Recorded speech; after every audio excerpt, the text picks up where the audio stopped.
دایکانی دادخواز ڕێگایەکی دوور و درێژ و خەباتێکی بەرهەمدار.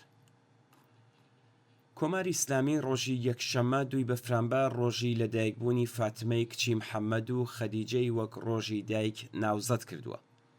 ئەمە لە حاڵێکدایە کە دایکان لە ئێران یەکێکن لە ئامانجەکانی سیاسەتی سەرکوتی کۆماری ئیسلامی و ئەم دووڕوویی و فریوکاریەی ڕژیم ناتوانێ ڕەنج و مەینەتیەکانی کە بەسەر دایکانی جگەر سوتاودا هاتووە و هەروە خەبات و تێکۆشانی پڕبەها و بەردەوامی ئەوان لە ماوەی 45 ساڵی ڕابردوودا بشارێتەوە. ئەوەی لەژێر دەسەڵاتی ئیسلامیدا بەسەر زۆربەی خەڵکی ئێران و لەوانە ژنان و دایکاندا هاتووە چیرۆکی دڵتەزێنە کە هەمووان پێیاشنان. خەباتی بە کۆمەڵی دایکانی دەی شەستی هەتاوی لە ژێر ناوی دایکانی پێشمەرگەی کۆمەڵە لە سنەوە دەستی پێکرد. ئەوان ئاوێتەیەک بوون لە دایکانی پێشمەرگە گیانبەخت کردووەکان، دایکانی زیندانیانی سیاسی و دایکانی هەڵسوڕاوانی پێشمەرگە کە بەشێکی زۆریان لە ڕێگەی دیدار و چاوپێکەوتنە سروشتیەکانی خۆیانەوە پەیوەندی و ئەرکە تەشکیلاتیەکانیان بەڕێوە دەبرد. دوای ئەوە ناوی دایکانی خاوەڕان بوو بە وێردی سەرزمان.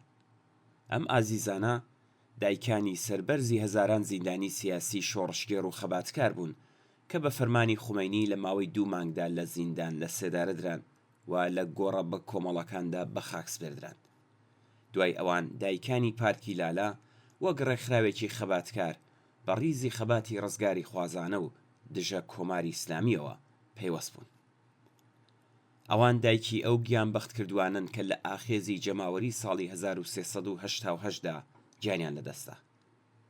ئەم دایکە تێکۆشەرانە لە پارکی لالەی تاران کۆدەبوونەوە و بەردەوام لەگەڵ هێرشی دڕندانەی بەکرێ گیراوانی ڕەژیم بەرەڕوو دەبوونەوە لەم ڕۆوە بە دایکانی پارکی لالا ناسران. داواکاری ئەم دایکانە لە ڕاستیدا ویست و داواکاری سەرجەم دایکانی جگەرسوتا و دادخواز و خەباتکاری ئێران بوون.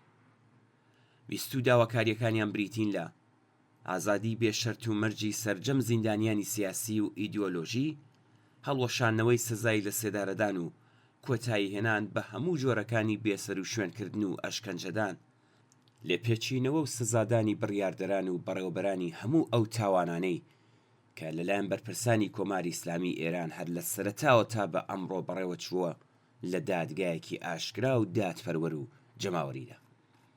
بەهرەمەند بوون لە ئازادی ڕادەربڕین، بیر و باوەڕ و نووسینی بێشەرت و مەرج، مافی لەبەرکردنی جل و بەرگی اختیاری و مافی کۆنتڕۆڵکردنی جەستە بەبێ هیچ مەرجێک، بەهرەمەند بوون لە مافی دەربڕینی ناڕەزایەتی، مانگرتن، کۆبوونەوە، ڕێکخراوبوون، پێکهێنانی ڕێکخرا و حیزبی سربەخۆ، بەهرەمەند بوون لە مافی یەکسانی شارۆمەندی و هەروەها نێشتنی هەر چەشنە هەڵاواردنێک و جیای دین لە دەوڵەت. مانگی ژوانی ساڵی 2023 ئەنجومەنی دایکانی دادخوازی خەزەڵوەری 98 بوونی خۆیان ڕاگەیاند. مەبەست لە پێکهێنانی ئەم ئەنجومەنە بریتی بوو لە و بیرهێنانەوەی جنایەتەکانی مانگی خەزەڵوەری 98، بەڵگەنامەکردن و تۆمارکردنی دۆسیە بۆ دادخوازی ئەو کۆمەڵکوژیە.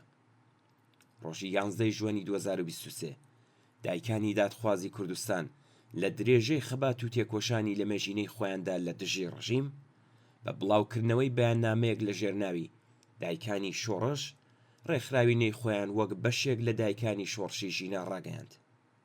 ماهمونیر مەولایڕات، دایکی بوێر و شیار و خەباتکاری کیان پیرفەلەک، یەکێک لەو خەباتکارانە بوو کە لەو سەردەمەدا درەوشایەوە. دایکانی بەلوچ دوای کۆمەڵکوژیەکەی ناسراو بە هەینی خوێناوی زاهیدان سەریان هەڵدا. لە مانگی خەزەڵوەری هەمان ساڵدا کۆمەڵەیە دایکانی پێشڕە و لە ڕێگەی بەیاننامەیەکەوە بوونی خۆیان ڕاگەیاند و تا ئێستا چەندین ڕاگەیاندنیان بڵاو کردوێتەوە. ئەوان کۆمەڵێک لە دایکانی قوتابیانی قوتابخانە و شارە جۆراوجۆرەکانی ئێران و بەشداربووانی ئاخێزی شۆڕشگێڕانەی ژینان. دایکانی ناو ئەو ڕێکخراوانەی کە ئاماژیان پێکرا لە نوێترین چالاکی خۆیاندا ڕۆژی هەینی سی سەرماوەز، شەوی یەڵدا، درێژترین شەوی ساڵ وەک نەریتێکی خەباتکارانە چ وەک بنەماڵات چ وەک تاکووەیان بە کۆمەڵ لەسەر گڵکۆی جگەر گۆشە گیانبەخت کردوەکانیان کۆبوونەوە و سەرەڕای هەڕەشە و گڕەشەی مەئمورانی بەکرێگیراوی ڕەژیم گڵکۆی ئازیزانیان گوڵباران کرد. لەم کۆبوونەوانەدا دایکان و باوکان و خزم و دۆستان لە قسە و باسەکانیاندا لەسەر درێژەدان بە ڕێبازی خەباتکارانە و شۆڕشگێرانەی گیانبەخت کردووان جەختیان کردەوە.